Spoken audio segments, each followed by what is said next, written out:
পরে এরপরে আবার সাইমন ভাইকে নেওয়া হলো না। সাইমন ভাই আমরা গান রেকর্ডিং হচ্ছে, আমরা তাকে ইনভাইটও করি নাই, কিন্তু ভাইয়া চলে আসছে, খুবই আগ্রহ ছিল। আসলে হয়েছে কি, আমি জানি না কোনো হিরোতে এভাবে সিনেমা ছাড়ার কথা না। এখন আপনারাই বুঝে নেন যে সিনেমাটা কেন ছাড়ছে। আমার বোঝা দরকার ছিল যে ওই মেয়েটার ব্যাড লাক, কারণ ওর যদি তখন এই ব্যাড লাক না হতো, আমার 60-70 লাখ টাকা কিন্তু আজকে আমার লস হতো না। তখনই যদি আমি বুঝতাম, যেমন কিছু কিছু মানুষ দেখবেন। আমি আজকে আরও একটা কথা বলি, যেমন আমাদের সুপারস্টার নায়িকা পরিমণি, আপনারা আজ পর্যন্ত বলতে পারবেন তার কোনো একটা সিনেমা হিট হয়েছে? কিন্তু সে তো হিট, হ্যাঁ সে তো হিটে আছে। সে তো হিট, সে তো সুপারস্টার নায়িকা। আমি বলবো কিভাবে হিট হওয়া যায় একটু বলেন না। কিভাবে হিট হওয়া যায় একটু বলেন না। এটা একটু ব্যাখ্যা করেন। না আমি ছবি ছাড়া কিভাবে হিট হওয়া যায় আপনাদের কাছে কোনো প্রযোজক তার এই সিনেমা নিয়ে বানানোর পরে কি টাকা ব্যাক পাইছে? ভাই কুফা আর কুফা ছাড়া কিছু একটা কথা থাকে মানুষের জীবনে।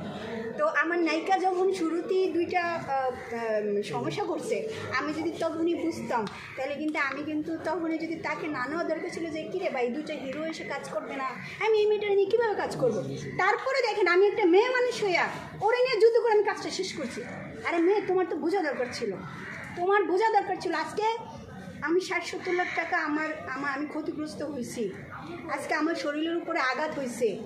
আল্লাহর রহমতে দেখেন আজকে আমি সুস্থ, আপনাদের সামনে দাঁড়ায় কথা বলতেছি। আমি কিন্তু আপনাদেরকে নিয়ে ডেকে বলছিলাম, আমার ঘরের মানুষ আমি কাদেরকে বলছি আমি এফডিসি আসবো, আমার যদি এফডিসি থেকে শত্রু বাইরে যায়, আমি কি এখানে কাজ করতে পারবো? আমি যখন ঘরে বসবাস করব, খেতে যাব, শুইতে যাব, আমার যদি ওইখানে একটা শত্রু বের হয়ে যায়, আমি কি বসবাস করতে পারবো? মূলত আমার ঘরের শত্রুগুলো যখন বের হয়ে গেছে, তখনই কিন্তু আমি প্রকাশ করা শুরু করছিলাম আপনাদের মাঝে। আর প্রকাশ করছি দেখে কিন্তু আমি বেঁচে আছি। আগের দিন শিমু আপুর সাথে আমার দেখা হয়েছিল, পরের দিন শিমু আপু যখন খুন হয়েছে আমি ভয় পেয়ে গেছিলাম। আজকে আপনাদের সবার দোয়ায় কিন্তু আমি বেঁচে আছি, ভালো আছি। এখন তত কিছুতে জড়াবো না। সাকিবের বিষয়ে, সাকিব যেটা করছে, করার পরে পরের দিন আমার কাছে মাপ চাওয়ার জন্য আমাকে ডাকছে। ডাকার পরে ওই মেয়েটা তারা সবাই মিলে বলছে যে ঠিক আছে, যেটা করছে আমরা বলেছে, আমরা ঠিক আছে, আমরা একসাথে হয়ে যাব। পরে আমাকে তারা ডেকে একটা মানুষও আসে নাই, এপাশে আসে একটা মানুষই কিন্তু তখন আসে নাই। না আসার কারণে কিন্তু আমি আবারও বলি আপনাদেরকে, আমি তাদের বিরুদ্ধে জিডিও করছি। আমি তো ভাই আমি কারো ক্ষতি করি নাই, আমি সাধারণ হিসাবে আমি কথা বলছি, আমি সাধারণ একজন মানুষ হিসাবে কথা বলছি।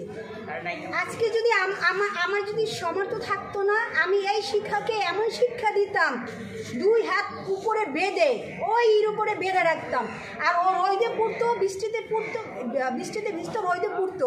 তখন হচ্ছে কি জীবনে মানে শিক্ষা পেত মেয়েরা যে কখনো কোনো একটা ছেলের এরকমের ক্ষতি করতে নেই। কারণ